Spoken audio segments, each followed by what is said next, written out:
All right, my name is Zon Eastis, and I will call the meeting of the Guilford Select Board, the regular meeting of the Guilford Select Board to order today on Monday, May 22nd. It's 6:30 p.m. Before we get started, I'd like to welcome everyone here in the room and online.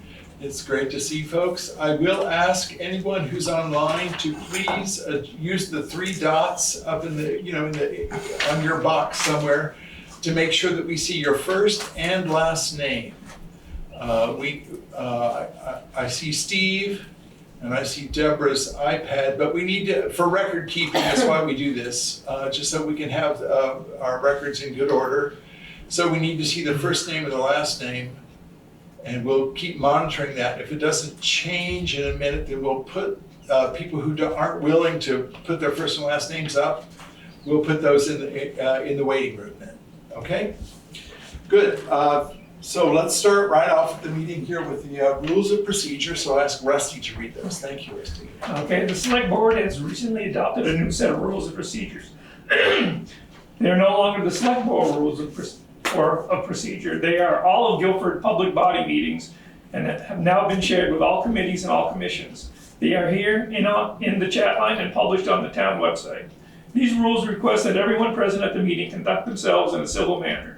Tonight, individuals will have a responsible time to comment on actions the select boards are considering. Comments and questions will inform the select board's decision-making process. Individual comments will be limited to 3 minutes. Comments will be heard, not responded to. There will be no exchange between the select board and a commenter. No questions will be responded to. Any questions raised will be recorded and responded in a timely fashion. Actually, here in the room and on the chat line, there is some basic information which includes how to contact select board members, how to secure a spot during the community comment portion of the meeting, how to get on the agenda, how to communicate with the board via mail or email. Thank you very much. Thank you. Good. So we'll move on to the changes to the agenda order, which is number 4 on the agenda. And I don't think there are any changes that we'll be taking this evening. So what about community comment? We're coming to that here in just a minute. Oh, I see. I missed it. So I just need to note that Steve, we need to know what your last name is, and Deborah's iPad, we need to know what your last name is. And Kyle, we need to know what your last name is, please. All right. Mike? Deborah did do hers. No, Deborah's iPad still is there. No, Deborah McNeil. Yes, I'm saying, but Deborah's iPad is still there. Oh, okay. Yeah. So Kyle Parker, great. All right, so. Just for reference, Michael's iPad is Mike Burke from GMP. All right, great, thank you. Thanks very much, Tiana. So if you're willing to change, Michael, if it's possible that Michael Burke, to change it so we see your first and last name, that would be great. So at this point, we'll give it another minute or two for Steve and Deborah's iPad to change their names, and if they don't, we'll move them into the waiting room in just a couple of minutes. But let's go now to, I skipped right over the community comment period, I'm sorry. Okay, so we have Jared Bristol from the Guilford Volunteer Fire Department. And so Jared, why don't you come on up here so. Oh, front and center? That's right, so you can commune with our local people here and our studio audience. Good evening. I was asked to come and give a quick update on what the fire department's doing. I had to make some notes because it all blends together. We've been busy both with training. We have a couple members just got out of Firefighter 1. We have a couple members that are just completed EMT classes. And on the other side of that, we have some that just started both of those. We have some projects going on at the station. We're in the process of replacing our sign. Mother Nature's sun seems to beat it up. It doesn't last more than 3 years. So we have a new one that's almost done. We'll get that up hopefully before our open house, which is going to be June 11th from 9:30 to 3:30. If anybody's available to stop in, please do. We're going to have a whole bunch of things on tap to show you what we do, how we do it, and then answer any questions anybody has. We'll even have our house next door that we purchased a couple years ago. We're gonna smoke that up and have people, if they wanna go in and see what it's like and see what we do, we can use the thermal imagers and all that stuff. What else are we doing? Been working with Dan Ingold, the new emergency management director, getting that all set up and going. He's doing a great job, kind of reorganizing all that. It kind of went by the wayside with COVID and when Herb got done. So we're trying to get that all back together. There's I think it's a southern part of the state is doing a drill next year. So we're getting ready for getting everybody in position so we can participate in that. What else? I think that's about it. We've been pretty busy. We had a record-breaking month of calls during that snowstorm. We usually average between 22 and 28 calls a month, both fire and rescue and going mutual aid. We do a fair amount of mutual aid these days. And in the month of the storm, we did just over 45 calls just in that month. So that was a little busy for everybody. Questions? Just remind us the date for the open house again? June 11th. 11th? Yep. Thanks. Can you tell us a little bit, a sneak peek of what the emergency drills consist of? I don't know what the drill is. It's a surprise to us too. Okay. I kind of got a hint of what it's going to be, but I don't know if I'm supposed to say. I'm just They like to very come in curious and person. drop a bomb on you and say, here, deal with this, which is good. It tests everything that we have and do, and we've learned a lot from it in the past. That's why we're working on getting a generator for the school so we can have a second shelter Good. set up, and getting your second EOC or the initial EOC here eventually. That'll be good to have a backup. Communications all set up and all that, so we have redundancy from the fire station and up here. So all that has been a great learning thing that we've done. Great. Yeah. Well, technically, community comments where it's not a Q&A, but I'm curious, during the storm, the fire department was really essential and, something that I hope we can take up is how people can communicate when the phones are all out Yep. and the cell phones aren't working Mm-hmm. and you're too far apart for orange juice cans. Do we Yep. have to go back to shortwave or walkie-talkies or something like that? We actually chatted with Dan about that. The last 2 Tuesdays ago we met and we talked about that because we got satellite phones, as you know. Dan and myself. Yeah. So far he's gonna redo them, so the contract's coming. Yep. But things like Guilford Cares, getting updated lists from that and having contacts. So if we do have extended outages with the power or with roads out or whatever, the storm, just we can't move, then we can get additional like ATVs or something in there, go check them. We've done that before, like when Slate Rock Road was out or out Packers Corners or Right. wherever. Just putting people in those areas just to knock on doors and check on them and stuff.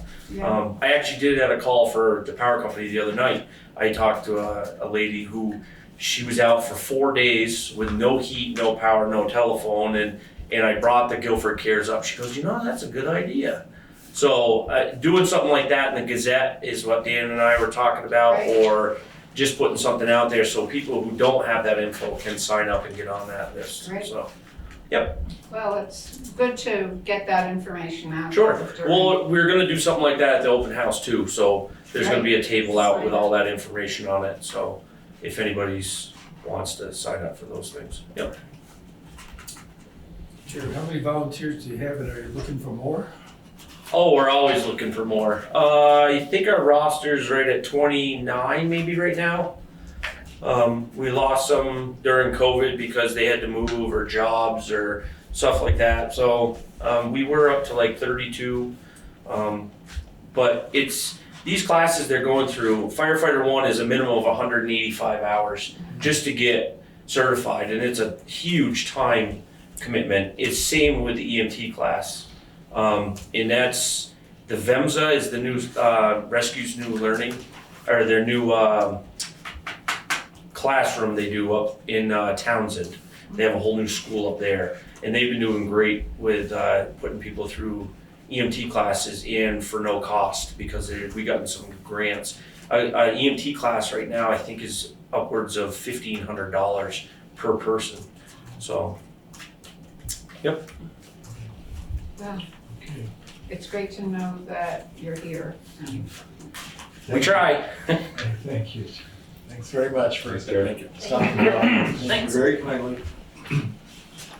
All right, we'll move on to the approval of the minutes of the regular meeting of May the 8th. Entertain a motion. So moved. Thank you, Michael. Second? Thank you, Veranda. Is there any discussion of those minutes? Anybody notice anything? Okay, all in favor say aye. Aye. All opposed? Any abstentions? Okay, thank you. All right, then we'll move on to the highway report under updates and reports, and we'll turn to Dan. Good afternoon. Good afternoon. We've been cleaning culverts, trying to get some roads graded, cleaning ditches. Last week we did Packers Corners and hauled some much needed gravel. Fabulous. It's the first time we've hauled gravel all spring, because we haven't had any mud, so. That's good. I got a couple guys out on vacation, we're trying to get some of our time used up before the 1st of July, so. I've got a pretty sparse crew right now, so. But, today we cleaned Lee Road and Bonneville Road ditching, and always got culverts to do, so. The state come in last week and they sprayed the center lines, I don't know if you noticed that. So, basically it's about it, just staying busy. And we haven't done any, I still got a bunch of tree cleaning to do from that storm, but we're trying to get roads taken care of right now, so. Eventually we'll get back to pulling brush and chipping again, so. Thank you, Dan. Yeah. Do you think, I have a question. Mhm. Do you think the beavers are gonna sink the Weatherhead Hollow Road? No. It's ready to Zon's boys, I've been keeping an eye on them. Yeah. Thanks for doing that, Dan. Yep. Yeah. Actually, I have a question too. I Oh, just want yes. to follow up. I had a question, and you weren't here for a meeting because I had someone reach out about the fog lines.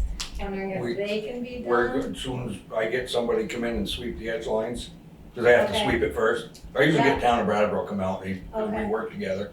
So Matt, he'll come in at nighttime, and I just gotta give him, say, go, and what he'll do is come in at night and get them done. Great, Oh. great. I think the question was, can they be done in the spring? Yeah, now's the time, that's like when they do the center lines, this is the time when Okay, you want them done, so it gets foggy and rainy. Great. So, well, that's addressed. All right. Well, thanks so Thank you. much.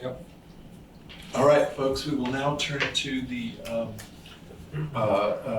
a report from, we have visitors here from Green Mountain Power. So let's see. Hello, everyone. Welcome to Guilford.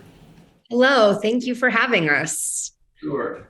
Appreciate it. And maybe I will just start by introducing myself as well as the folks that I have with me. And then we have a brief presentation that we'd like to just walk you through to talk a little bit more. And I know you have Jared, who's an amazing resource for you all there in Guilford. But you can feel free to stop us at any point as we're talking today and ask questions. And then of course, we're happy to answer questions at the end. So I'm not sure if you have to give me, oh, no, it looks like I have permission to share right away. So I'll go ahead and pull this up. But I'm Tiana Smith. And normally when we are not working on storm restoration, my work is around electrification and sustainability. But as we'll talk about here today, it's really all hands on deck when we're in storm restoration mode. And so my role at that time is reaching out to town officials, to emergency managers, and then also working with a team that we have at GMP to talk to our critical care customers and reach out to them, throughout the storm. And so we'll talk a little bit more about that process and those communications. But with that, I will turn it over to Mike, who is our head of operations. Hi, everybody. Mike Burke, GMP. I lead operations. I'd also like to thank Jared. His commitment to public service is pretty amazing. I wish he had stuck around to go through this with us, but he didn't. So we'll get right into the presentation, and any questions along the way, please stop us as we go. I believe this was Route 30 over in the Newfane, Dummerston area, and unfortunately it looked like that in a lot of areas during that March event. Mike, do you want to introduce Don real quick? Yep, and Don is our local person. Go ahead, Don.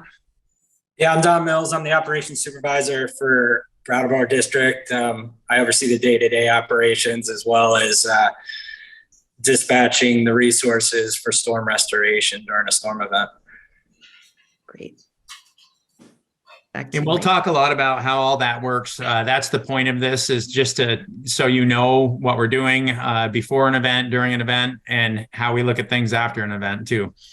Again, Route 30, I think starting the presentation before we introduced ourselves threw me a little bit off, to be honest. Sorry, go ahead. Okay.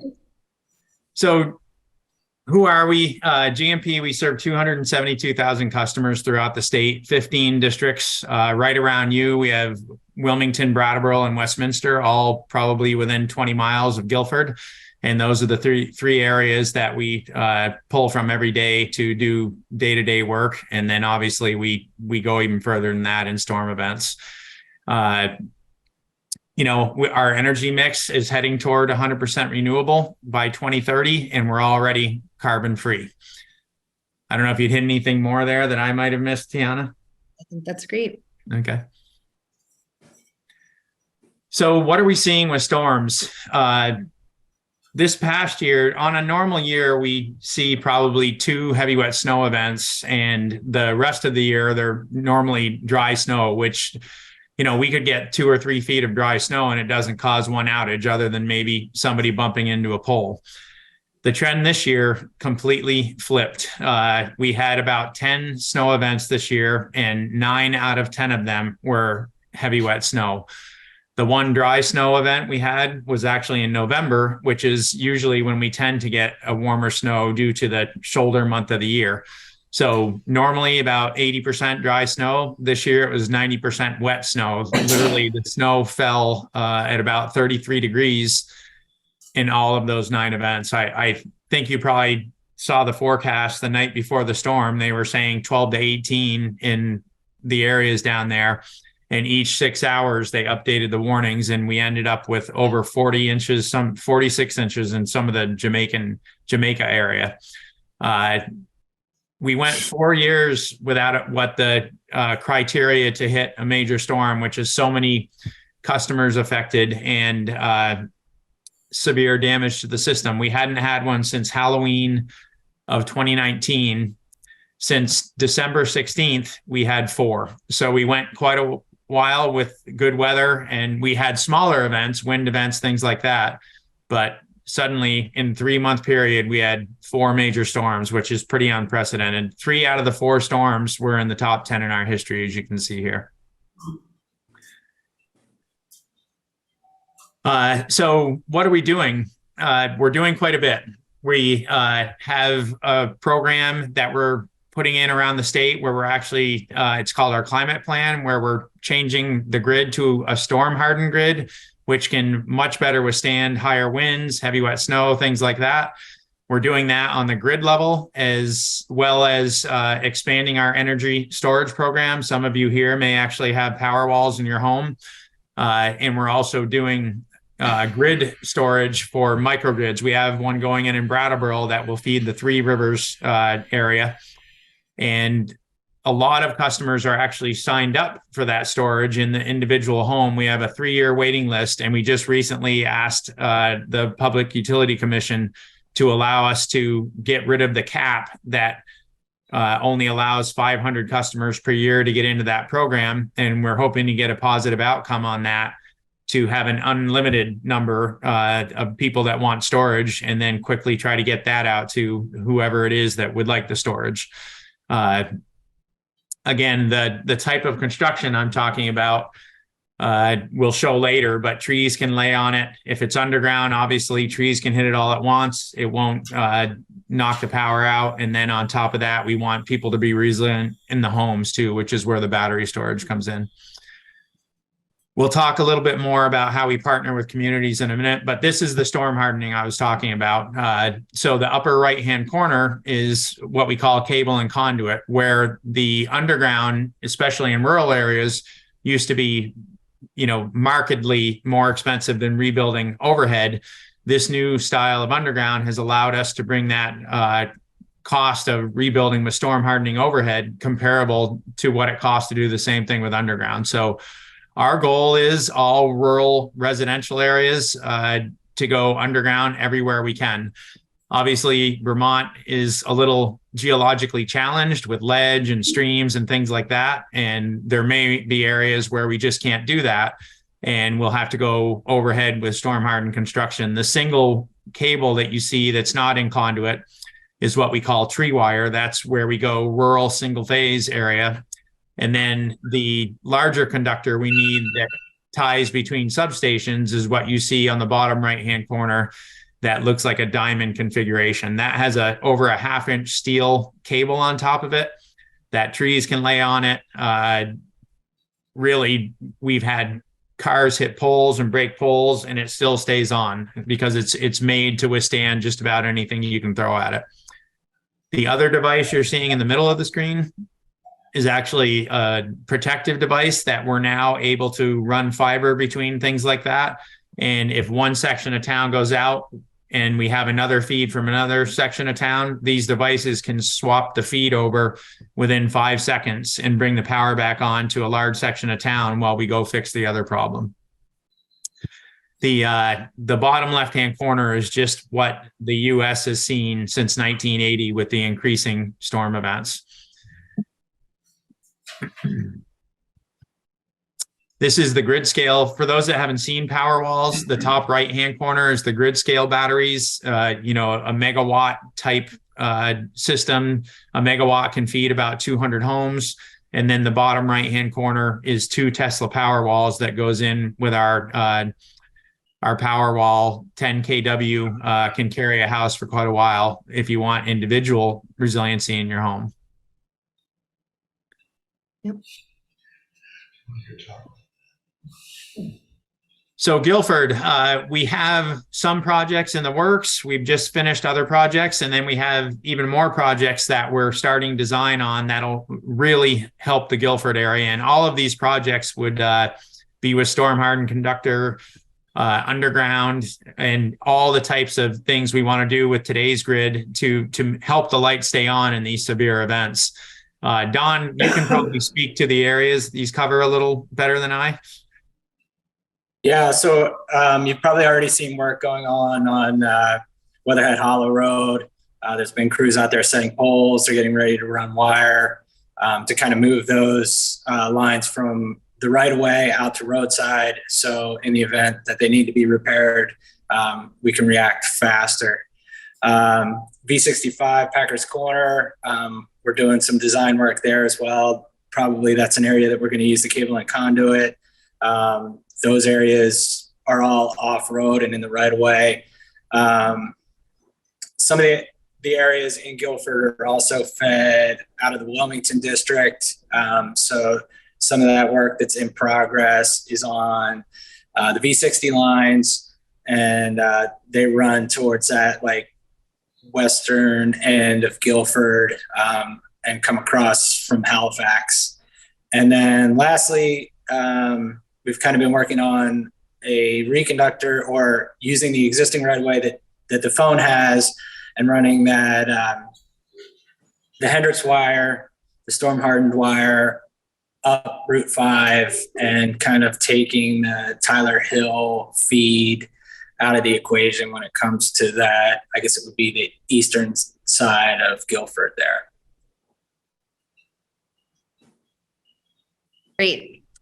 So as I was mentioning earlier, we really work hard to do extensive outreach before, during, and after storms. So I'm not sure who mentioned it at at the beginning, but one thing we're definitely finding in many towns in southern Vermont is that when the power is out, people are also not able to use cell phones, and communication can be difficult. And so we do regularly reach out to folks via landline. I communicate to regional and local officials to let them know at a high level what we're seeing and experiencing with the storms. And then we've also, kind of as we've been doing this tour around southern Vermont, and as we've been coordinating with Vermont Emergency Management, it's really helpful when communities have their own LEMPs. And I know you've got Jared there, and he's a big part of that, as well as your new emergency manager, who I've spoken to a couple of times. But those that have those plans in place are really more resilient during these severe weather events that we're seeing happen more and more often. You can see there that, and I'm not sure if Mike said it earlier or not, but that's 4 feet of snow right there. So work that was normally taking our line workers, would normally take them 15 minutes to accomplish, was taking, 2 hours, because it's just really difficult to move in that kind of snow and to move that kind of snow. And so, the outage, and we'll talk a little bit more about it, was lasting longer. Knowing who the point of contact is there in the communities is really important as well. I mentioned this earlier, but one important strategy that we have around outages is reaching out to our critical care customers. Those are folks that are on life-saving medical equipment that requires electricity. I heard Jared mentioning a Guilford CARES list. I know that that's something that the state also operates, a CARES list as well. This is for people that have called into the utility and said, listen, I'm in need of electricity because I have oxygen, or I'm on dialysis at home, or something like that.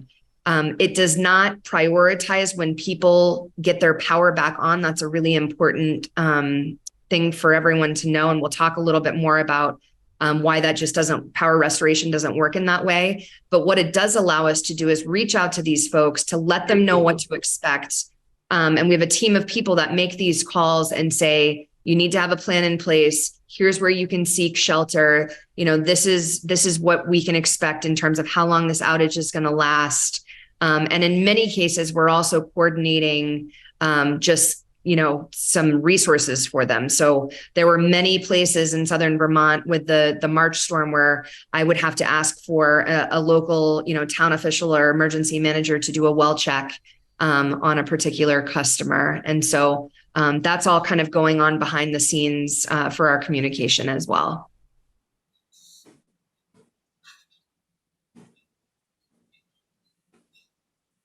So just so people have an idea of what we actually do, we do have 2 forecasters that forecast specifically for utilities for Vermont. One of them you may have heard of, Roger Hill. He actually does all the forecasting centralized for all 17 utilities in the state. And he also forecasts for VTrans as well. And what I would say about Roger is he's been doing this for about 15 years now. So he actually really does understand what affects power lines versus what's something that the public needs to know the roads are going to be slippery for. So he's really good. We also have Disaster Tech, which is a group of professors from the meteorology department at what used to be Linden State College. It's now Northern Vermont University. And they created, using their forecasting tools, and then layered on top of that a outage prediction based on how much ice or how much heavy wet snow, things like that we may get. Unfortunately for this last event, the last forecast we got was 500 outages. We doubled our crews to prepare for 500 outages. We ended up with 3,000 separate outages. So the models are only as good as the outage models are as good as the weather models. And again, hopefully those continue to get better and better. But we also have close relationships with Albany National Weather Service that covers Bennington and Windham, and also the Burlington National Weather Service, which covers the rest of the state. We did check in with the National Weather Service after this event, and they often put out what we call melted equivalent maps, which in the summer would be just how much rain did we get? Did we get 1 inch, 2 inch, 3 inch? In the winter, they take all the snow and what it would be melted down to. And we actually showed on the border in Vermont and Massachusetts, right near your area over by Stamford, 5.5 inches. There was 4.5 inches in Wilmington. And then there's a big hole where we were seeing the most of the snow in terms of measuring devices in the Jamaica, Townsend, upper elevation areas there. And we assume that too was probably over 5 inches. If you think of that in the summer, that is the type of system where we actually lose roads. So I think this system stalled. It just wouldn't stop. I know you all lived through it. But Don was still telling us Wednesday afternoon, it's just barely stopping now. And it was predicted to stop Tuesday morning. So the thing stalled, kept snowing, and we ended up with what we ended up with. So based on all this, like I said, in this storm, we actually doubled our workforce before that. And then we also have a mutual aid group that, like fire departments do, things like that. By the end of the storm, we ended up with over 300 line crews, which quadrupled our workforce. The same with tree crews. We about quadrupled what we normally have. And we went as far as Kentucky, Pennsylvania, Quebec, New Brunswick, and also we had some from Ontario. So we had a lot of help. This storm was a region-wide event, everywhere from Pennsylvania, New York, all the way up through Maine. So I think we have a map of that coming too. But everybody, like Tiana said, everybody in the company has second and third roles, and all of us get involved the minute we see an event like this. So we're part of the North Atlantic Mutual Assistance Group. So if you're wondering how we get in touch with these crews from Kentucky or Ontario or New Brunswick, it's through this group. In the middle of the map, you can see the brown northeastern peninsula. That is pretty much the area we pull out of, plus a little bit out of Canada as well. That group serves over 30 million customers. So it's a sizable group. It usually works out pretty well. It makes it a little tougher, and you have to go a little further away when that whole peninsula is hit, which is what happened. All 4 of these events this winter, all of the Northeast was hit, unfortunately. So Tiana mentioned the restoration process, and we do our best to convey to our customers what's going on, but often they'll say, I haven't seen a truck near my house at all. You're not even working on the call we're on. Well, the way that restoration works, we have to start with the transmission system. The transmission system is the high voltage that goes between substations. If that is not on, we could work on the lines in front of your house all day and nothing's going to come back. So in this picture, the big towers you see are the lines we work on first. There's transmission lines that go from Vernon up to Brattleboro. There's another line that goes from Brattleboro all the way over to Bennington, with also some bigger high voltage lines that tap in Newfane. So those are the lines we have to get on first. We then go to the substation and make sure that's on. And then what we call the main lines, the main distribution lines that feed between substations. Once we get all those back on, usually your town centers, your hospitals, everything like that is back on. And then we start going after the more rural lines, which are the ones I talked about earlier that we actually want to bury, because not only are they the most rural, but they're also the most heavily forested. So if we bury those lines first, that's less that we even have to deal with going forward. But that's why, even though you may not see a truck out in a rural area, trust me, we are working to get the power back onto you. We just have to do all those steps first. This was an early picture of the event. I think at that point, we were probably at 10 or 15,000 out. You can see New York and New Hampshire and Maine, Massachusetts all started to pass us. I think by the end of this event, Maine was up near 200,000, New Hampshire about 110,000. And the way the mutual assistance group works is it divvies out the amount of extra help to all of us so that we all come on close to the same time or the same time. But Tiana used a quote that we heard from one of the crews in Jamaica, that literally just going to put a tag on the pole 100 feet off road, even with snowshoes, was taking 15, 20 minutes, where it normally, it was taking 2 hours where it would normally be 15, 20 minutes. So it was just crazy what happened out there. But again, we're doing all the things resiliency wise, because we don't expect this to let up. One thing I didn't mention earlier when I was talking about how much heavy wet snow we got, 9 out of 10 events. The other thing about the warmer air is it just has more moisture in it overall, which creates a deeper storm system. So even when we're not getting the heavy wet snow, you probably all remember the Christmas Eve storm, which came on the heels of a heavy wet snowstorm. We got our last customers back on from the heavy wet snowstorm that hit on the 17th of December. And we started to get 50, 60 mile an hour winds in the Bennington area as that Christmas Eve storm came into the state. Luckily, the southeastern part of the state in that storm wasn't hit quite as hard as it was with the heavy wet snowstorm. Our Middlebury district alone had 60 broken poles, and Burlington International Airport clocked the second highest wind speed in their history. Again, that's from the warmer air, more moisture in the winters, creating stronger storms, which in turn creates higher winds. What else? There, we talked a lot, but would love to answer any questions or anything we might have missed that you're curious about. Thank you very much. I think we'll if folks have questions, we can take them and get them to you. How about that? And okay. Then, because we'd like to move ahead in our meeting, and it's great to have all this information. Appreciate it very much. Yeah. Thank you. I'll follow up with Erica if that's okay. I want to make sure I've got the right contacts there. Any questions can be filtered back to us. We really appreciate the time tonight, and just want to let you know this is an effort. We're going to continue working. We're constantly working to improve how we communicate and how we can support one another and help support the towns to support their residents during storms. So again, thank you so much. Thank you very much for coming. Thank you. Yeah, this is great public information. Good information. Thank you.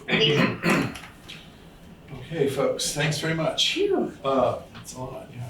Let's move on to old business, business that the select board is addressing.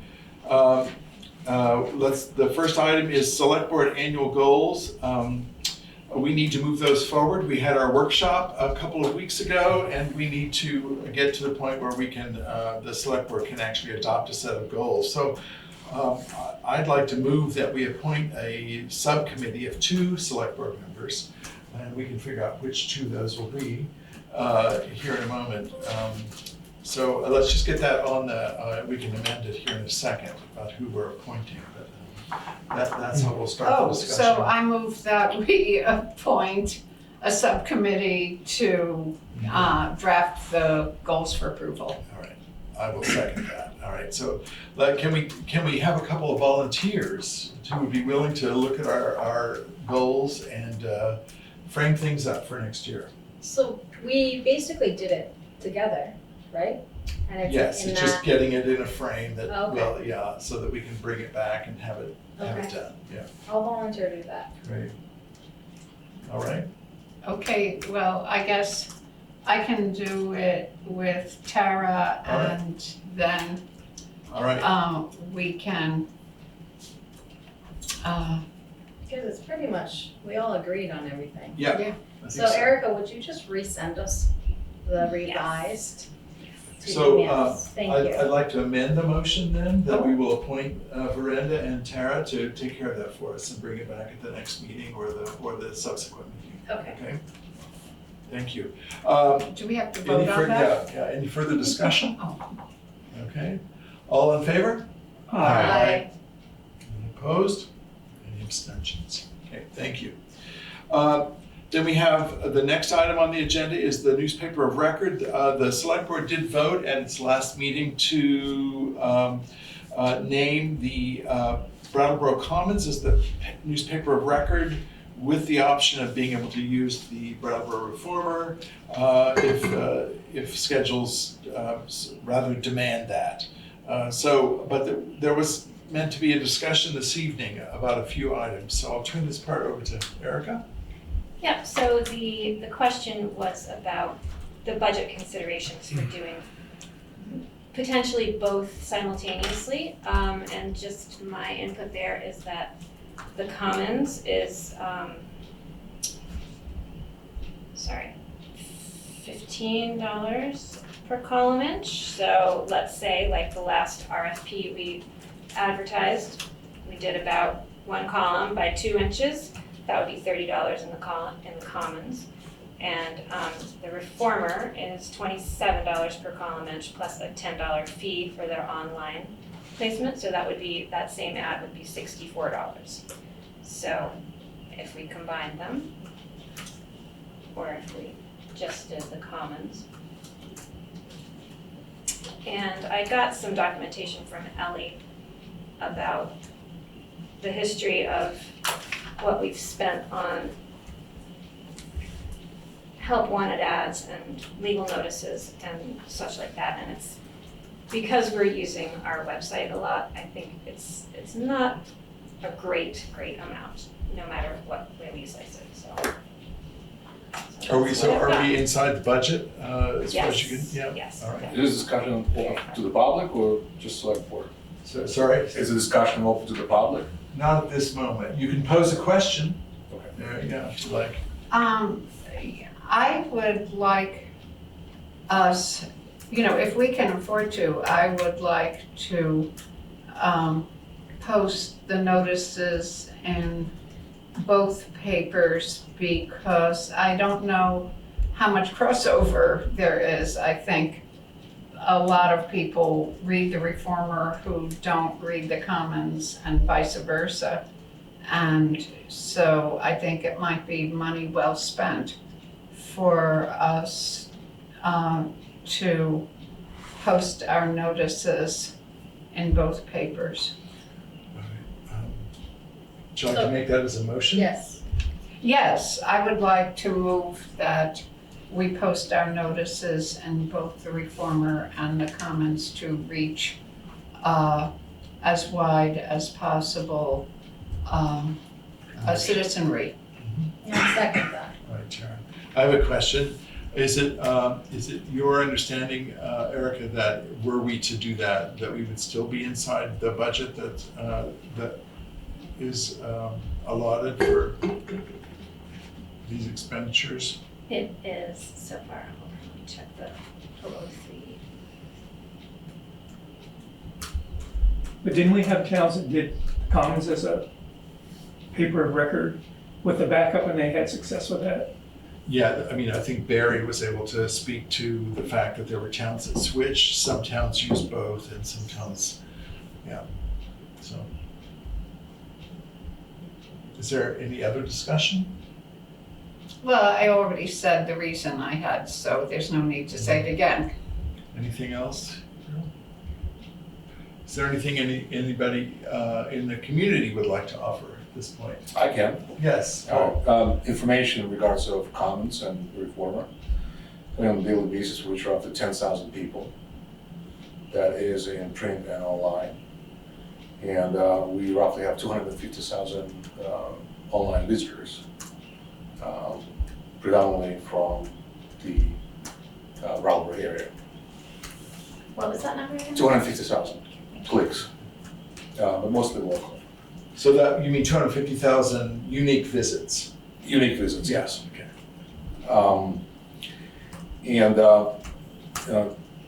Since I represent the Reformer, I'm sure I can help the town to negotiate better prices and ultimately help to save. Okay. So whether the town decides to publish notices in 2 newspapers, up to the town, but we will definitely be able to extend better pricing mechanism to the town. Thank you. And I'll come back to you on that one. All right. And I do think the Reformer has a better online presence. I know that Barry said that that it's in the works or it's almost there, but I concur with Miranda. I think that there's a lot of people that don't necessarily read them both. Okay. All right, so there's a motion on the floor to use both papers as our paper of record. That's how I'll interpret it. Okay, so is there any further discussion here? All right, so I'll take a vote. All in favor? Aye. Aye. Opposed? Nay. Opposed, D. All right, thank you. No abstentions then. Okay. I think following that, I think I would just say that we'll want to watch this year too for budgetary reasons, to see how things go, because that will make a difference to us. Well, and Adjust also that Erica and Paul can follow up to negotiate. Okay, folks, now we'll move on in the agenda. The next item is a topic for discussion. I don't anticipate any action here, but it's an opportunity for the select board to begin to discuss a topic that's been in the community for at various points. We've circled around the idea of pulling together some law enforcement spending history, which the select board has been able to see a little bit of, and then to talk about speed limits throughout town, what the options are for the select board at moments like this. So are you prepared to speak about, Erica, law enforcement spending history a little bit for us? Yeah, so I just got this today from Ellie and I'll pass it around. It's sort of a history of back to 2004 of what we can tell from our accounting software. Until 2017, we were paying Windham County Sheriff for patrol, and it's roughly $4,000 a year. That's approximately, 8 hours a month. So, and then I'm not sure what this is, we can figure it out. There's public safety, similar amounts, up to 2022. So we'd have to find some invoices for that. They reside upstairs probably. But so it's been a pretty consistent price tag. So we've been paying essentially $4,000 a year for about 8 hours a month of patrolling for us. Yes, and so I did get communicated with Mark Anderson, who says he's the sheriff, Windham County Sheriff, and he says obviously more would be more effective, but he understands the budget constraints for that. We did see a $1 per hour figure for, which was $52, as I recall, for anything at 2,000 hours or more, or $62 for anything per hour for anything less than 2,000 hours a year. I presume that's what that means? Yes. So that would be $5,952 for the 8 hours now. Okay, all right. $62. All right, so if it sounds like that's probably what this was at one point, was essentially 2,000 hours a year, and the price was just lower. Which is like $104,000. Wait. No, sorry, scratch that. I was doing a bunch of figuring.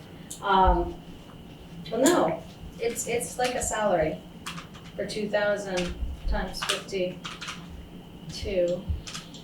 Yeah, $104,000. Is that right? For 2,000 hours at, I don't know how many. 2,080 is the normal work week. Okay. Well, it's like a salary for the 2,000 hours times 52. If I recall, we had a couple of years ago when we lost the law enforcement, we were saying there wasn't any difference from using them. And we put the signs up, and I guess it's gone down, so I don't think getting more police coverage would be the way to go. Yeah, so it seems this is showing us what the history was, and then the math there shows us that the expectation is it would be about the same or more for a limited protection. As I recall, when we made that change, this is out of my head, I'd have to look it up, I don't even remember how to look it up, but as I recall, there was no there was no appreciable notice in any difference in speeding No. in town, even though we were paying $5,000 That's right. there. So we opted at that point, as I recall, to choose a different system, to experiment with a different system to see if it made a difference. And in fact, the system we are currently using for about the same amount of dollars is actually making a difference. You know, The radar signs, this is just a printout from, I think I put that in everyone's folder. Printout from March to last week, and you can see they're in two locations, one on Paul's Road, this one, they're both the same. And one on Route 5 by the Rock. And most people go around the speed limits. There are, of course, outliers, but that's what the consistent, we've had these in place since last summer, and that's been pretty consistent. So I thought, yes, as I recall, the first couple of reports we got from these, and again, this is out of my memory, I'd have to look, but that there were records of people going 75 and 80 miles an hour, and we Well, don't you have can that see anymore in the on region. the side, there maybe one. I see, okay, I see. But it is less, and the preponderance of people are certainly going within an acceptable range. Okay. So I got some prices, just so we know, for those signs. Let's see. Which one is the right one? Gotta look at the dates, because we have a bunch that's from 17. So these signs, when we bought them, were about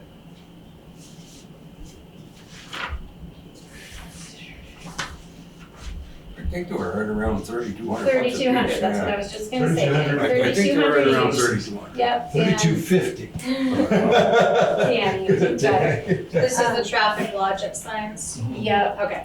yep, So, and can I then just- there's a cloud computing contract that Right. goes with that.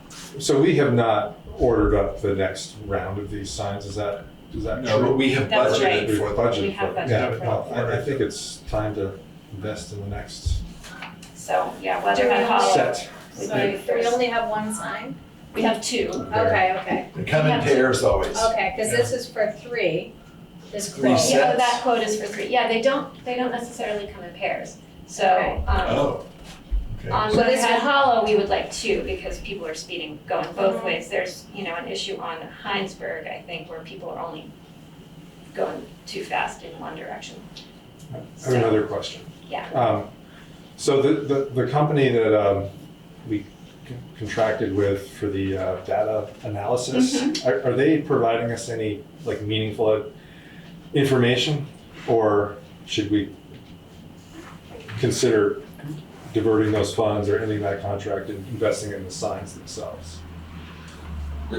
Because There's a fee with them. Yeah. That costs you so much a year, yeah, and they keep all the data, and then you go online and you can pull everything off it. but is that what already comes with the signs? No. No, you have to have the separate contract, Yeah. Okay, the analysis contract. so for example, that graph that you showed us, That's part of The that company that data. we- I Have a I think contract it's with- like a 2-year contract. It's I'm a not sure. 7-year We contract. just signed a And 7-year it was for $5,000, so so I'm just, are we getting our money's worth from that?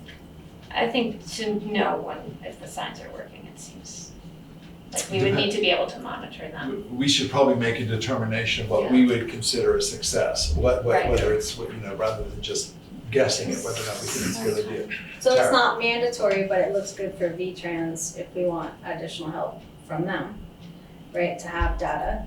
Right. But I do have a question about when we had sheriffs a while ago. What was that data? You said the data confirmed that there was no decline in speeding. How do we know that? I don't remember. Was it because they didn't stop that many people? I think it was anecdotal, I think. If it's 8 hours a what, week? A month. A month. Well, I mean, that's not a lot to, See, but those signs are 24/7. right. Yeah. And then, of course, the sheriffs used to put out their little speed card, but it told you the same as what them signs would. Right, right. How fast you're going, they used to Yeah. put one in the village. I know it's not cost effective, but it would be a lot more scary to people, I think. I do think that people slow down when they see the sign, but. Oh, the sign, yeah. Yeah, but I think if they're, I mean, I know it's not cost effective compared to the signs, but if there were some type of police or sheriff control, I think that people would take it more seriously. Jason has his hand up. All right, one second, yeah, since, I have a question. yes. Where are we with getting stop signs That's in not- Algiers? Not of this conversation. No, I was just, Well, it does Oh, relate because yeah. one discussion that we had was maybe we could move the signs that was Yeah. where that I are was in Algiers. going with But that. I've been in touch with Mark Pickering from V-Trans and he says it's still in the committee. It's theoretical. Yes. To get those stop signs. Okay, If we did decide to sort of reinitiate a police contract, do we have any say in where they station themselves? Or, and maybe that's a question that needs to be asked. we'd have to Yeah, we'd research have to that, I ask. don't know the answer. Ask. Yeah. I mean, I think I we think you can, could tell them exactly where you want them to stay. Well, I don't know if, it seemed like they always parked in the most obvious spot, Right, like right. it was extremely visible and wasn't that effective in the past, was my. I think we can also have, I mean, we're just having a discussion about this, but part of the discussion could be a campaign about trying to get people to slow down. I have been talking to people that I know who are habitual speeders about slowing down. And we can all do that. Well, I'm wondering if, can you put speed bumps, like on Weatherhead Hollow to slow people down? I think that then we're moving into the next conversation, which is speed limit throughout town, figuring out what, seeing what our options might be going forward, how our ways, what are other options besides using, paying police, a police service. We have a question. But yes, I think we need to Okay. finish our discussion. sorry, and I'll kind sorry. of go to that, yeah, that's right. So I think that if what we've discovered about the speed limits in town is that we, in order to change the speed limits that are currently established for Guilford, it requires a Study. a study, yes, in order to change it. And then it's a recommendation from the Wyndham Regional Commission, I believe, V-Trans. from V-Trans, okay. It's funny, because this study says based on information from Wyndham Regional. Maybe they do the study with them, so, The statute just says a traffic study. yeah, that's a traffic study, okay. So, and I suppose looking at other options like speed bumps and things like that would all be part of this kind of, I don't think the select board has right to just sort of prop something up without, because these are, considered state highways, every road in town. I think that's right. So we'd have to make it part of a study. But if people would even just go the speed limit on Weatherhead Hollow Road, that would be a big improvement. And one of the ways that we can encourage that is probably by, we're discovering on Route 5 is to put these signs up, Yeah. because that actually begins to make a difference. It seems like that's a smart thing to do. Since we've budgeted for those signs, it seems like that's a good, smart step for us to take. Yeah. I don't know, we'll talk about that further to see whether or not there's any, if we need to act in some way. I'm not sure about that. I just don't know the answer. But we have a quote for 3 signs. Yes. Yeah. So whether or not we move forward on that, we have to, All right. Is there anything else anybody wants to say here? All right. Although the normal practice by our procedures is that we will entertain conversation with community members when we're taking action. We're not taking any action here, but I see Jason's hand, so we'll allow Jason a question if you have one, or comment. 3 minutes. Thanks.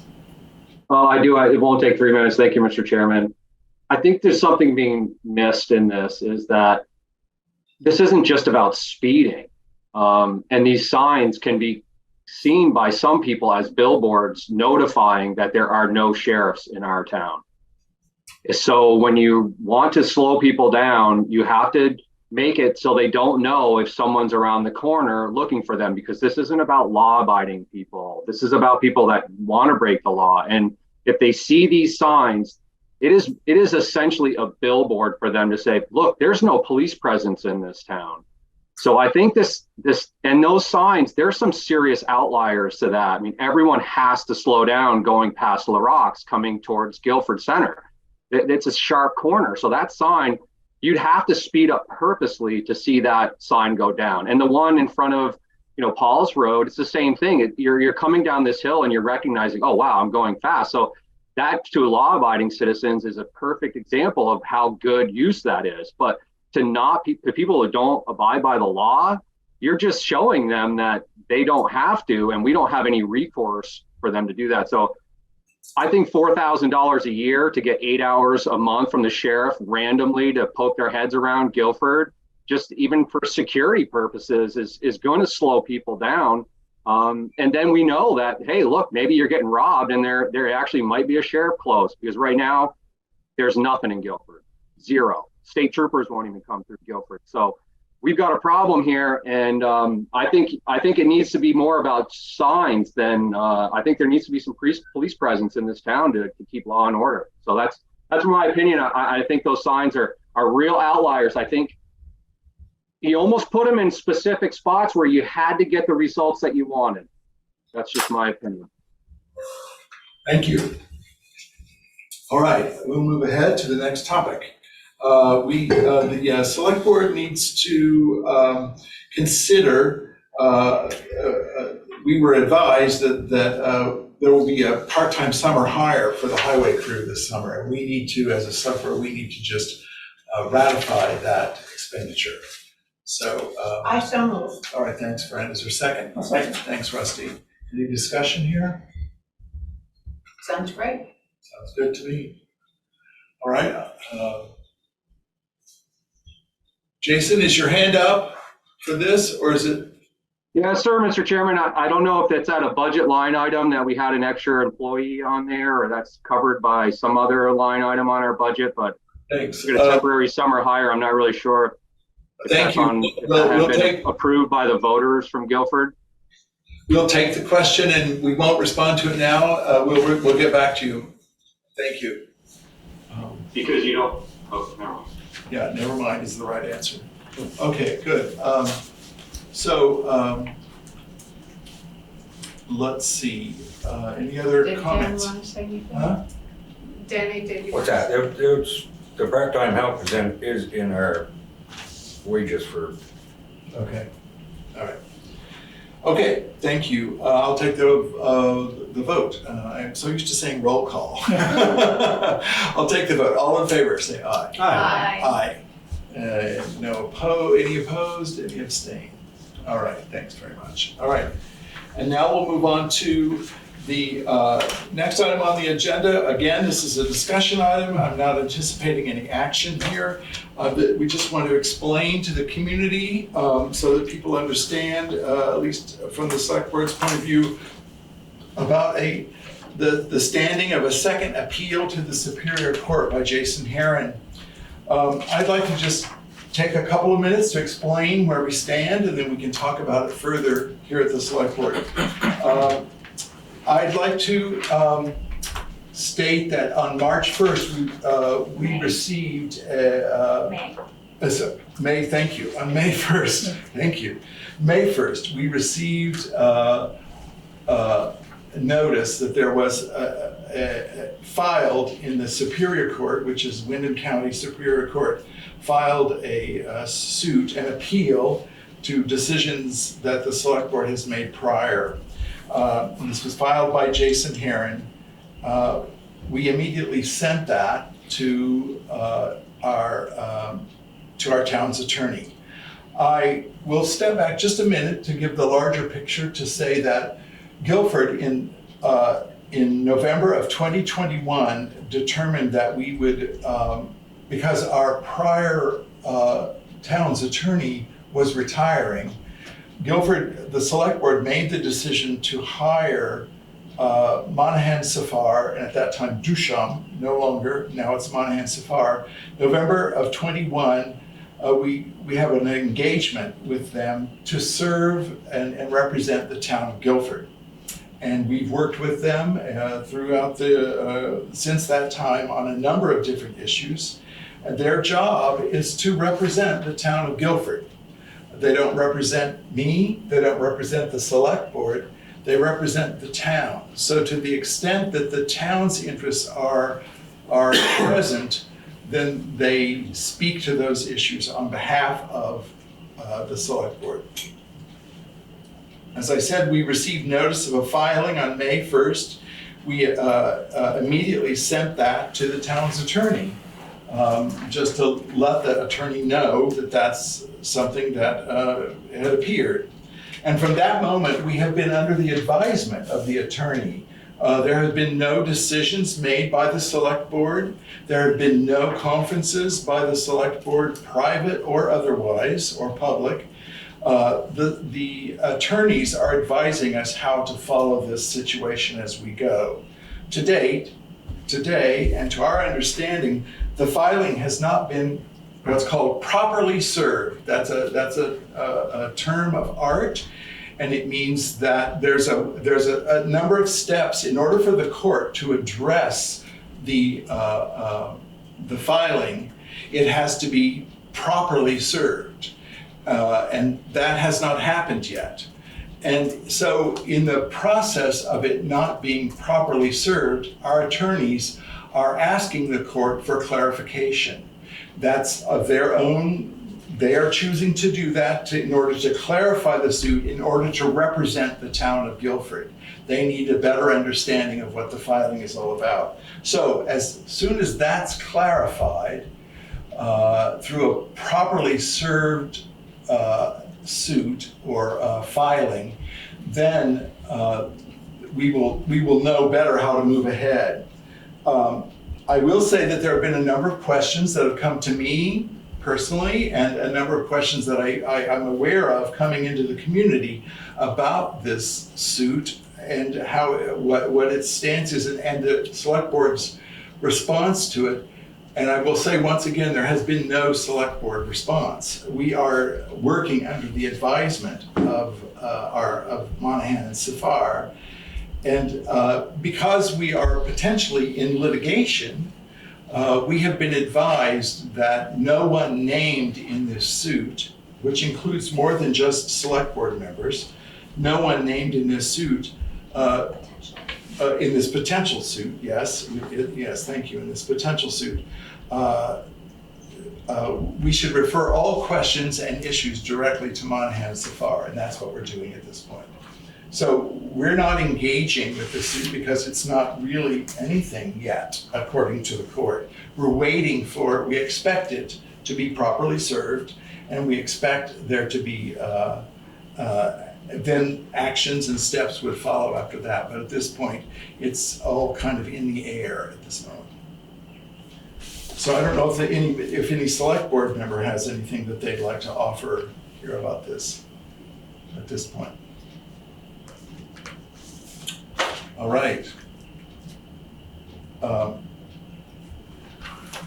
Jason, I see your hand. Normally we wouldn't have discussion here, but I will, out of the kindness of my heart, and I hope you well understand that, I will offer you 3 minutes. Thank you. I don't need 3 minutes, Mr. Chairman. You said May 1st, I filed this report, and then we immediately sent that to our attorney. Who is we? Did you meet with the select board, or did you yourself send that to the attorney? Thank you. As you've heard at the beginning of the meetings, questions will not be answered. We will take your okay, questions. so I guess you don't, let me just rephrase that. So the select board did not meet. Someone contacted the town's law firm without notifying the town, without notifying the select board, and they had the town's law firm file a motion to dismiss my case before it was even mentioned to the town. So when you say we, Mr. Chairman, I would like to know who you are talking about when you say We immediately sent that to our attorney. Now, we have new members on this select board now. I don't believe that they have chimed in on this at all. So was there a meeting where you, when you say we, did this, or did you, Mr. Chairman, do this on your own without the select board's joint authority? Because this is another open meeting violation that I now need to appeal to the Superior Court, because someone on our select board contacted our town's law firm, hired them, asked them to dismiss a case, and then paid them to file it to dismiss it without any open meeting warning whatsoever. Thank you, Jason. This is a clear, is my 3 minutes up? Because you gave me 3 minutes, and now I want to know, I just want to know, did the select board make that decision, or did the chairman of the select board, who is the key of this whole case, if you look at what I'm claiming, what I am stating as happened as fact is about our select board's chairman, I believe it was our chairman who then contacted our town's law firm without the select board's joint authority. So when you say we, I just need to know who you mean by we.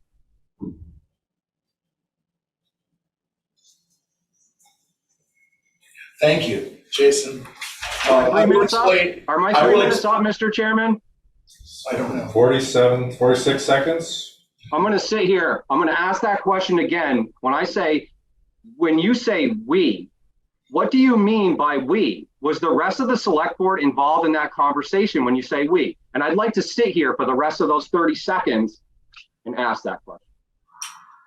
Am I allowed to respond by your standards before the 3 minutes is up? I'm asking a question. I just want an answer. You're absolutely, this is a whole discussion. You're refusing to discuss this.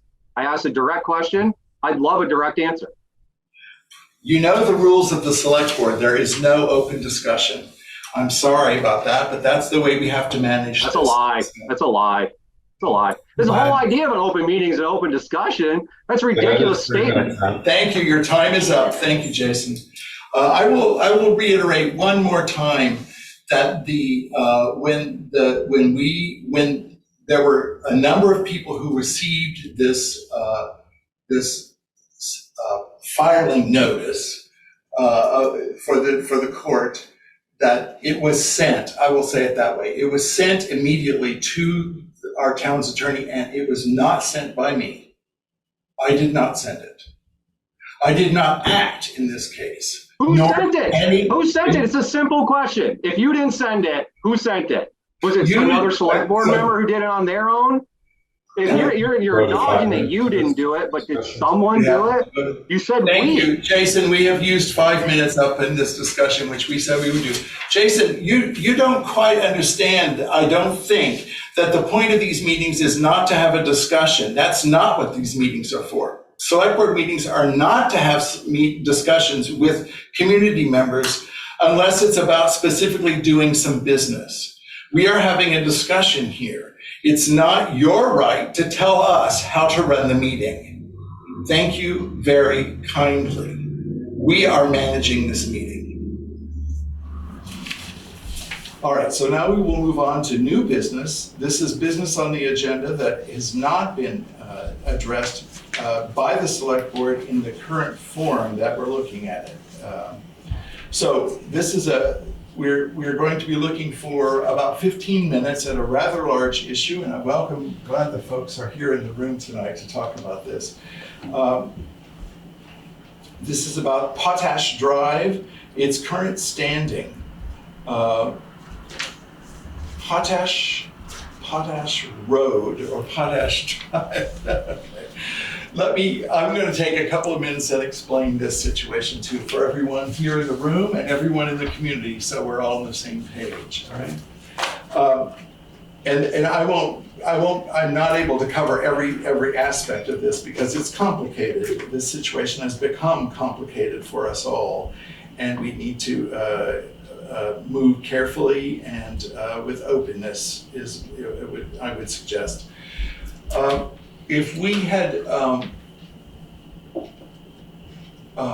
let's not go there. Let's not that way. Let's just say this. The fact of the matter is that we discovered recently that Potash Drive, which recently was called let's see, Potash Drive is actually not a private road.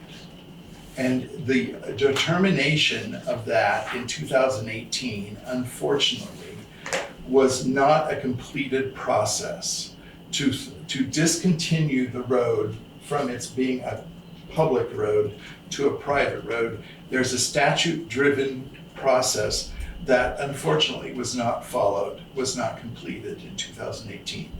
The select board, without its complete knowledge, but the select board at that time, voted to discontinue the road, Potash Road, from a public road to a private road.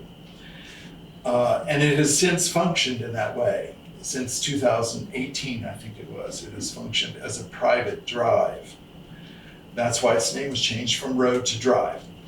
Now, I think that as I understand the situation, because it was not completed, that process was not completed, then it's, at the state level, it's not recognized as a private road. And we, as a select board, probably we don't need to take any action, we're advised, but we probably need to acknowledge that we recognize that. It was our mistake. It was a mistake on the part of the select board. And I'm the only select board member from that time who is still on the select board. And we got, I think we did not act on adequate information. Yeah, I think that's what we've discovered. That there just wasn't complete information. There are a number of steps that simply weren't followed in that to make it the process complete. So I think that the conversation, if Potash Road, the conversation we're having now, or the requests that are coming to the select board now, would have been answered in a very different way if it were a private drive than if it's a public road. And so we have to thread this situation in the best possible way. As I understand it, and I'm leaning on Erica here, we have a request from one of the abutters of the road, or the property owners on the road there, to have go through a stone wall to prepare a driveway onto their property. So going up Potash Road, there would be a left there that would go through a stone wall and create a driveway for this property owner. We have three interests here that need to be understood and need to be addressed. One is the interest of the Bellagores for when the road was, they thought, a private road. One is the interest of the Ewens who are making the request. And the town is now involved in this simply because the situation is not clear. Because the town's, the status of the road has clarified since all of this began. We need to do more research because, at least as I understand it talking with Erica, we are not completely understanding yet about rights of way, about the placement of the stone wall, where it sits in the properties, how things are divided for us to make a decision about whether to grant this request or not. We're not in a position at this point to adequately, I feel that we're not in a position to adequately address the Ewens request. So that's what I have to say. I don't know if there's anything anybody here at the table has anything they'd like to offer. Tara. So there was steps that were supposed to have been taken. Wouldn't those still have to be taken? And if it became a private driveway for the Bellagores, wouldn't that need to be deeded? Yes, And that hasn't happened. right. So the options going forward here are, as I said, we need to get more information if we are to act with the situation as it stands right now. There is the possibility that the Belagors could appeal, or not even appeal, could request that the town discontinue the road and go through this statute-driven process.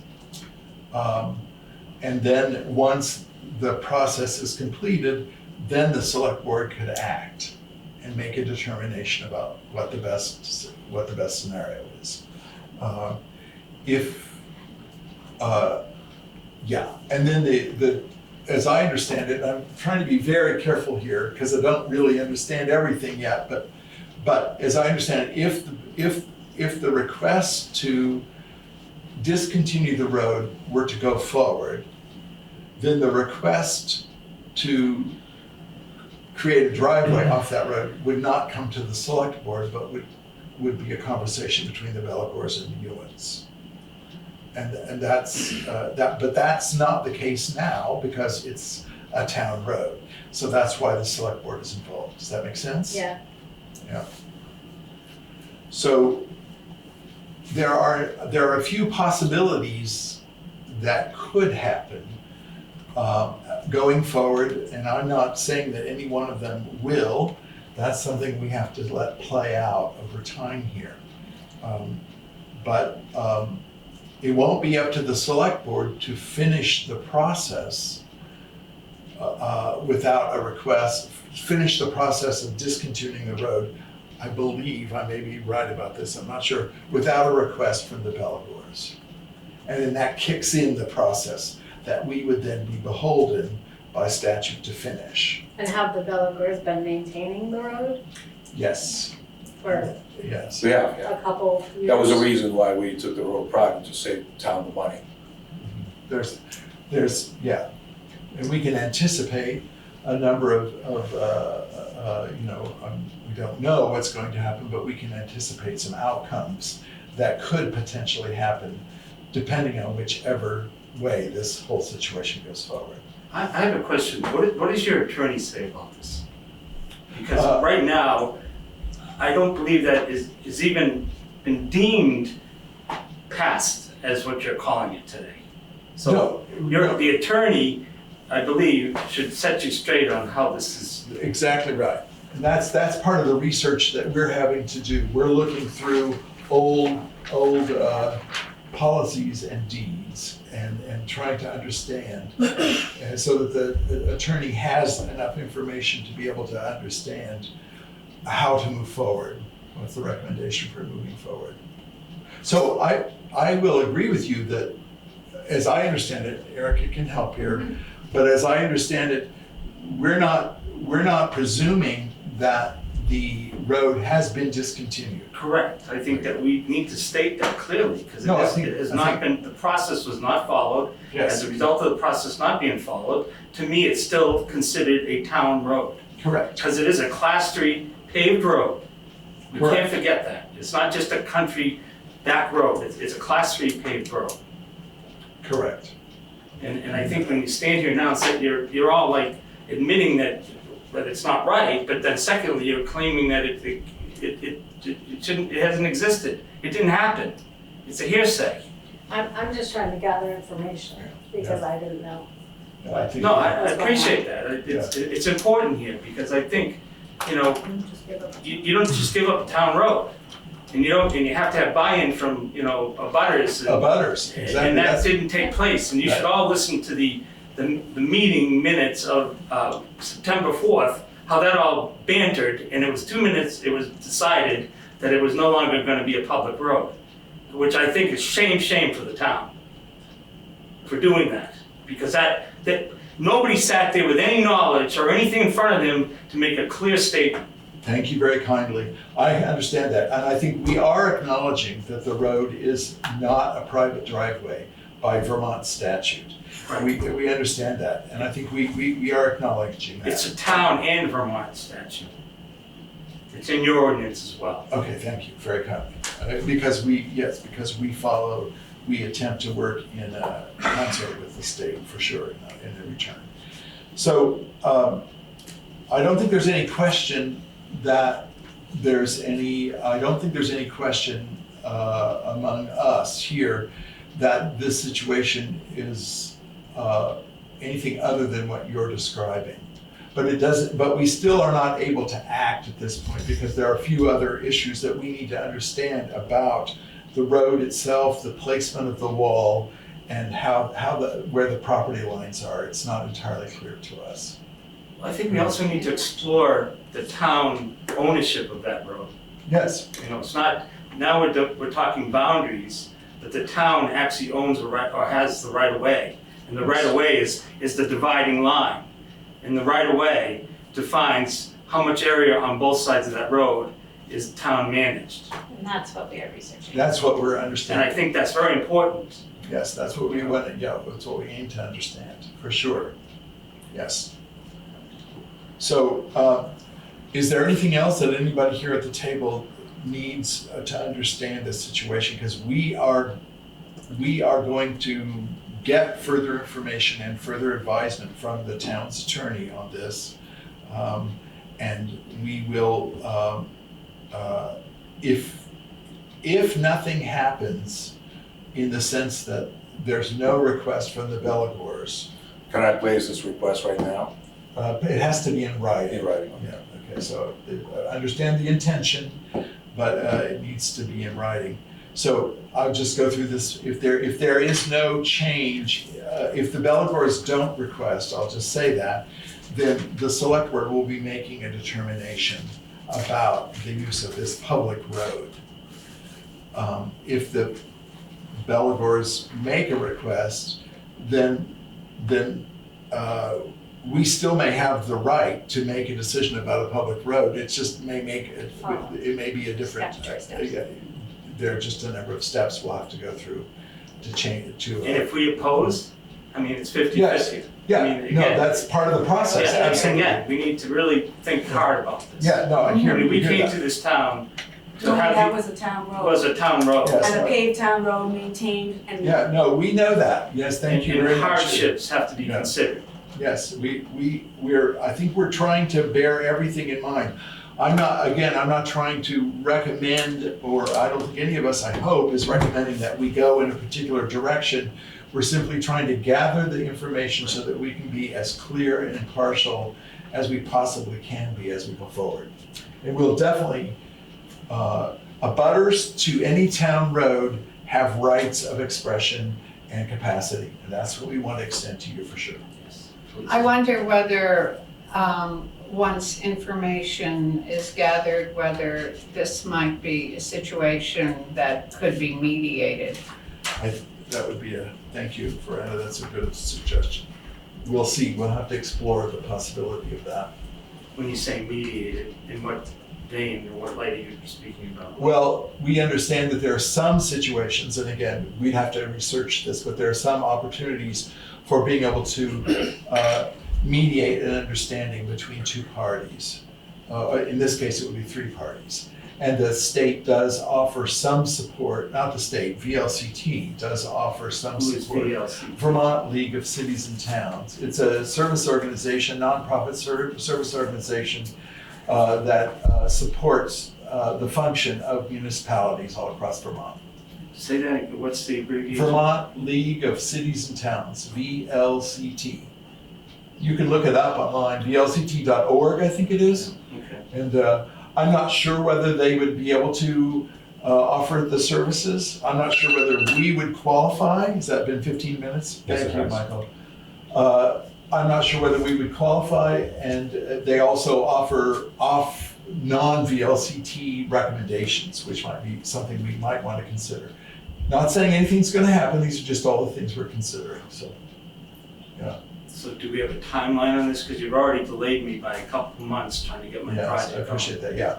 Well, we're working as fast as we can. I mean, you know, I don't have a timeline to offer at this point. Sorry. Thank you. There's a hand out there, I don't know. Yeah, I know. Thank you. Then I know what he's gonna say. Oh, can we move on? Yeah. Jason, I'm going to ask you not to respond at this point, and if you have a question or a comment, please send it to me or Erica, and we'll get back to you as soon as possible. We'd like to move ahead, please. Thank you. I'd like to talk about parking at the Green River Bridge Inn. We'll have 5 minutes for this discussion.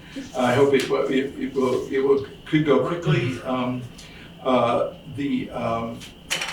Last meeting, we approved some liquor licenses for the temporary liquor licenses for the Green River Bridge Inn, and one of the owners spoke with me afterward to ask questions about parking, and there's overflow parking or parking needs there at the space, and just how best to direct it. So this might be a conversation with Dan we might want to have, but I think it would be really smart, rather than trying to make any decisions this evening or even look at it, if there could be a subcommittee of a couple of people that could just go and look at the situation, talk with Dan, figure out what the situations are, and bring that back to the select board and help us just get through that. I'd be willing to assist Thank with you. that. And Rusty, thanks very kindly. All right, so let's make a quick motion on this. You think you understand the situation enough? You can talk to the owner, and you're next door, so. Did we have similar situations with the swimming?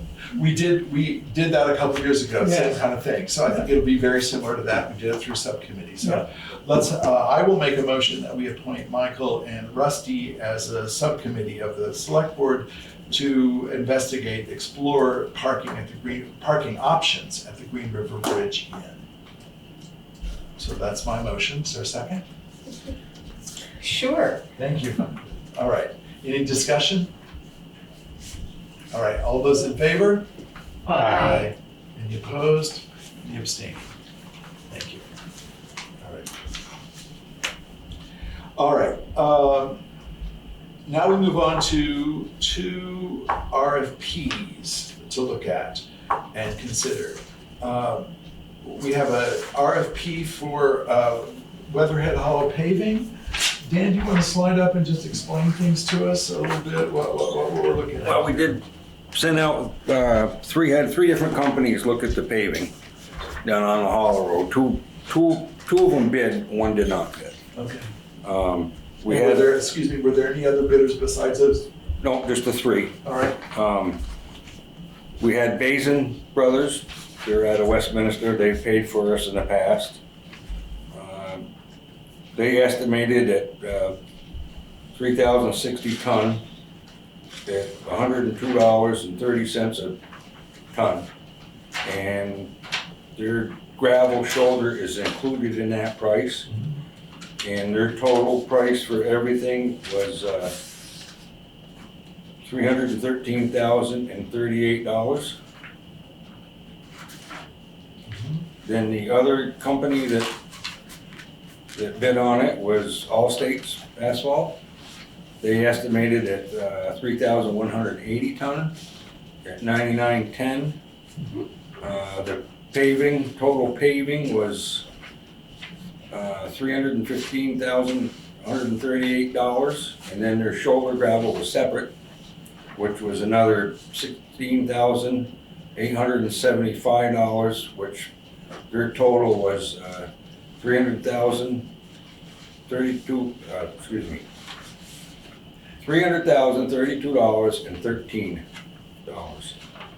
And they were $32,013. Okay. And they were the total between the paving and the shoulder work was $18,975 more. So that's okay.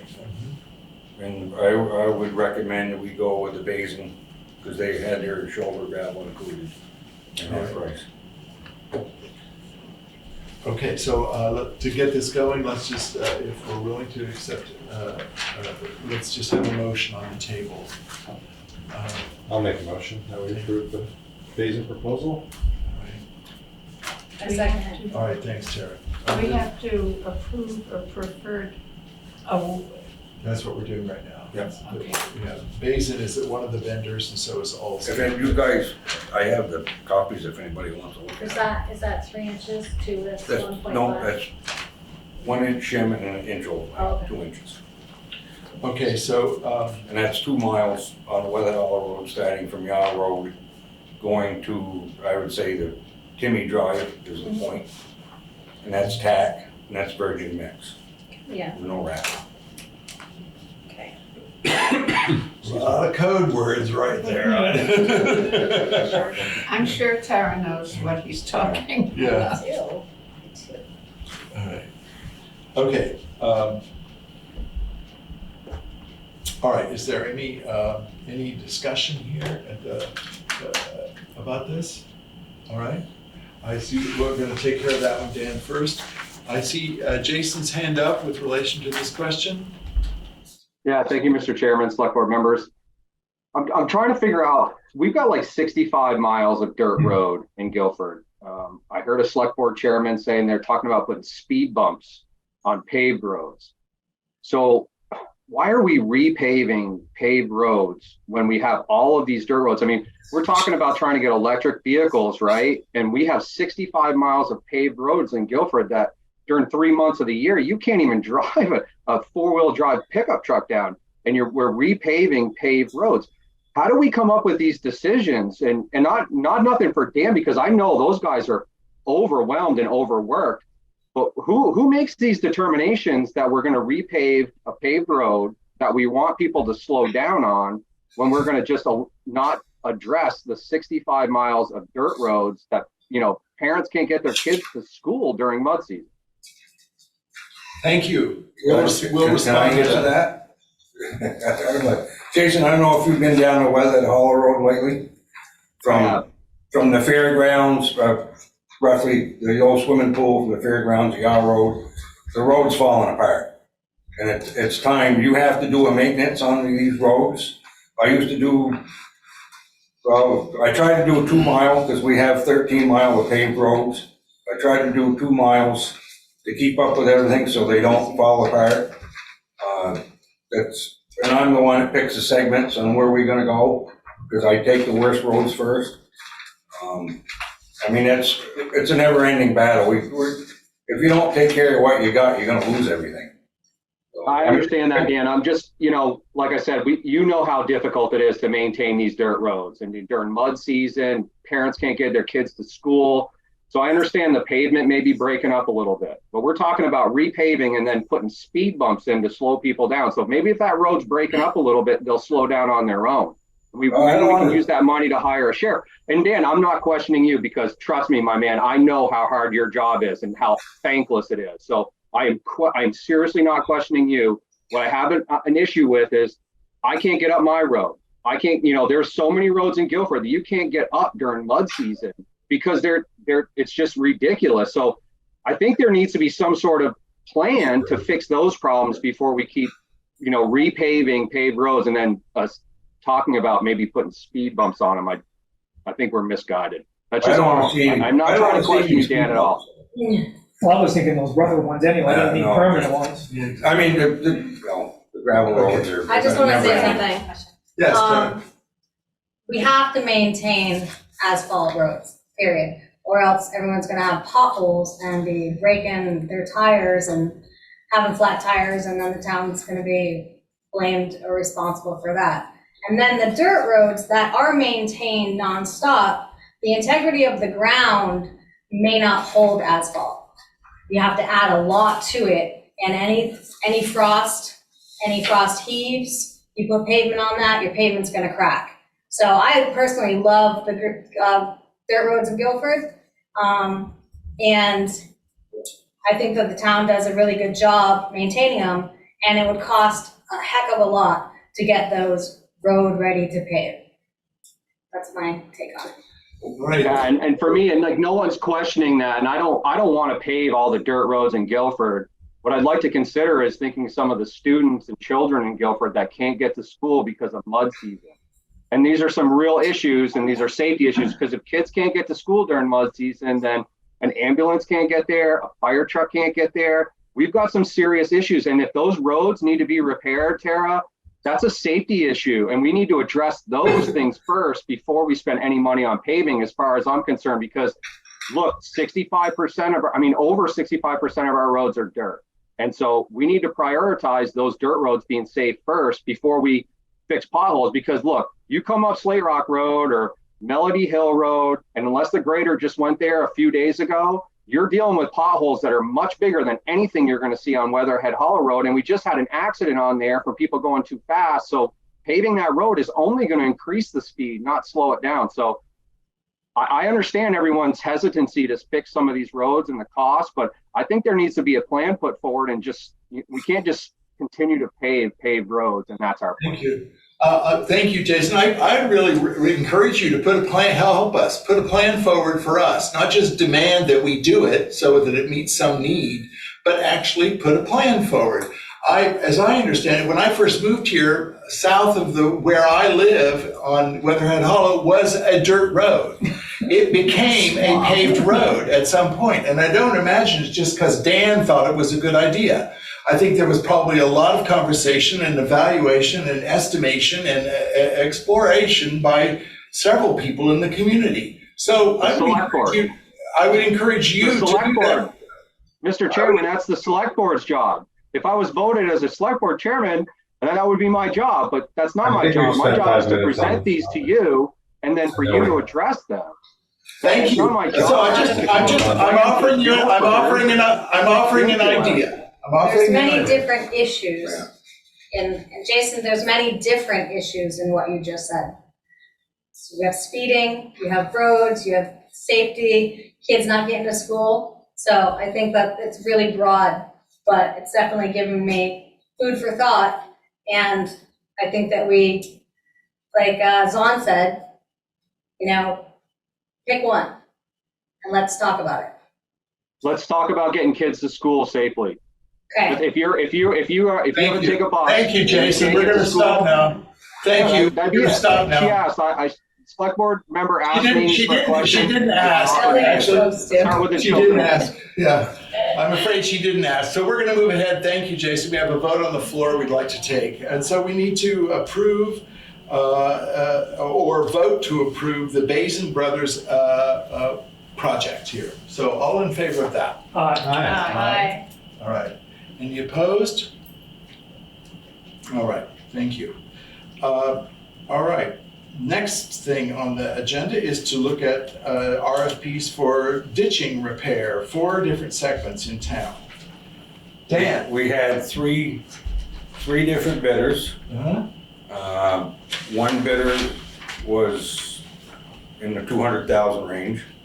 And actually this one I would like to table until the next meeting. All right. And make the final decision on the next meeting. But we did have 3 bidders, and they were from anywhere from 200,000 to 59,000. So 200 to 59? Okay, I see. Okay. There must be traveling noise. One was in Massachusetts, but I'd like to table that for the next meeting. All right. So I can give you the everything. More details? Yes. All right. Okay. All right. I think that, are we all comfortable with tabling?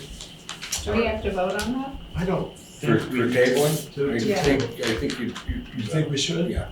All right, then we'll vote to table that. I would like to make a motion. I'll follow Dan's lead and make a motion to table this discussion for another time. And have a second, Michael. All right, all in favor say aye. Aye. Thank you very much, Dan. All right, well, thank you. Thank you. All right, now we move to the section of the meeting. I think we needed somebody to second that though. Right? I think. I thought you said so moved. And then, Oh, you so moved, I moved it. oh, okay, I seconded it. Okay, yeah, I all right, apologize. all right, Okay. yeah. Okay, Make some mistakes sometimes. yeah. You're not the only one. All right. Great and small. Yeah. Tara, we're gonna turn to you now with the warrants. Okay. Your first time out, so thank you. Yes. So I'm gonna make a motion to approve the warrants, move to approve the warrants. Okay. And you wanna list the specific amounts as part of your motion. You read each of Okay. those and Okay, and then the total, okay. Yes. Yeah. So payroll for the week of 5/14/23 was $7,554.82. Payroll for the week of 5/21/23 was $7,588.27. expense warrant number 2322 was $32,022.61. Expense warrant number 2322F was $182.50. Expense warrant 2321F was $170.50. And expense warrant number 2322D was $378.86 for a total of $47,897.56. Okay, so I will second that and then ask if there's any discussion. Is there anything you'd like to tell us about? Yeah, one thing I'd like to do is reach out earlier in the week to Erica. And I see that the funds down here, it's total funds, and they're in different groups probably, like 009 might be something. That's highway. That's highway. I would just like to be able to say what the groupings are, because I think that makes it more transparent. People will know we spent $10,894.39 on highway. So do you know what 003 is? Yep, 003 is the general ledger, so that's almost everything. 302. That would have been the listers probably. Yep, so that's a different category. And then 045. Sure. Sorry, I usually write I this think down. that's legal. Great. No, it's not, it's a fund. Yeah, it'll be a Oh, fun. okay. Well, just a couple things that I pulled out that are notable is that we are paying Segments, which is the economic development that we that was voted on at the town meeting, and that is for the 2024 municipal support for the season, for the year, and that was $6,363. We have a legal expense of $2,970. We have $3,500 for the listers contract, plus $403.98 for their software. And then we have, that's the number, the $2,836.25 was the ARPA community payment, and that was for the planning commission for the strategic planning help. Yes. All right. So we have a motion on the floor to pay the warrants listed here on the agenda. Any further discussion? All those in favor? Aye. Any opposed? Any abstentions? Okay, thank you. Well, Thanks very much. All right, we'll move on to other business. We have one piece of other business to take care of, and this is we just need to correct the minutes of the Selectboard Goal workshop to include that Rusty was actually at the meeting. Yeah, we approved those without, I see, yes, that's what you're saying, yeah. So we approved those. None of us noticed that Rusty was not included. So we need to make a motion to correct those minutes. I so move. Thank you, and I will second that. So I hope this is simple, with no further discussion. I'm very sorry, Rusty. How was it? Believe me, I was there. Yeah, I remember. All right, so we will take a vote. All in favor? Aye. All right, so that takes care of that. We have a communication to represent tonight. One more item on the agenda. This is Erica. I will handle that one. So I have received a number of communications from someone named Mike Bocon. You know Mike? no, I just read. the Oh, yeah, communication. so he asks if there are any nudity laws in Guilford, public nudity, etc. And then he went on in a few subsequent emails to explain he likes to take walks and swim in the nude.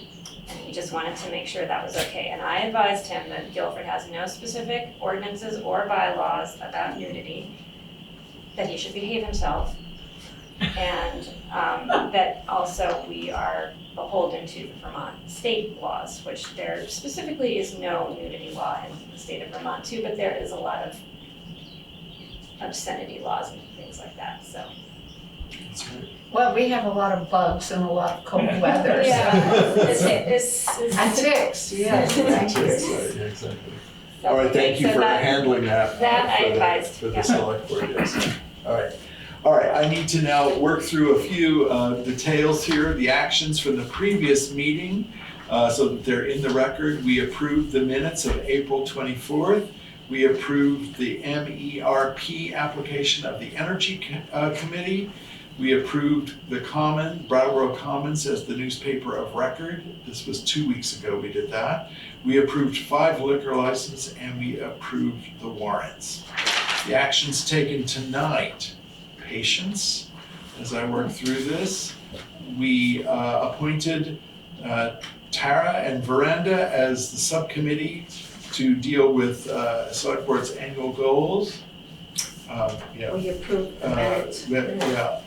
We approved the minutes, thank you. I will always do something wrong. That's just how it goes.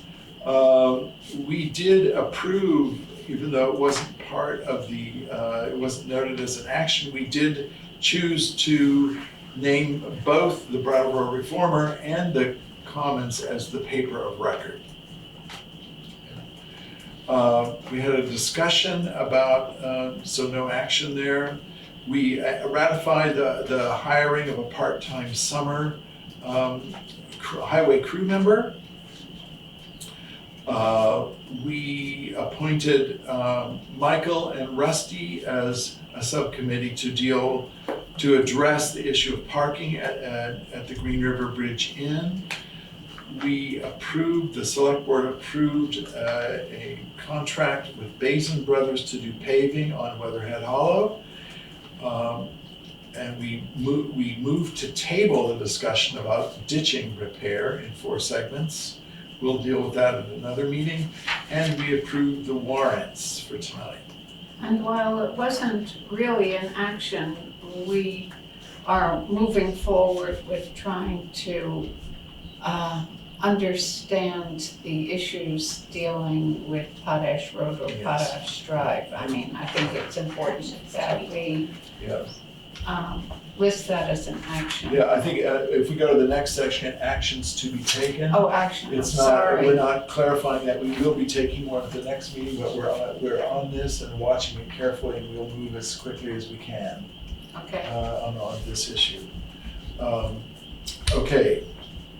We're also still waiting from Mark Pickering of V-Trans about Algiers And the stop speeding. sign. And then it's still an ongoing discussion, isn't it, about what we're actually gonna do as far as ordering the signs versus discussing having legal presence and what are the pros and cons of that?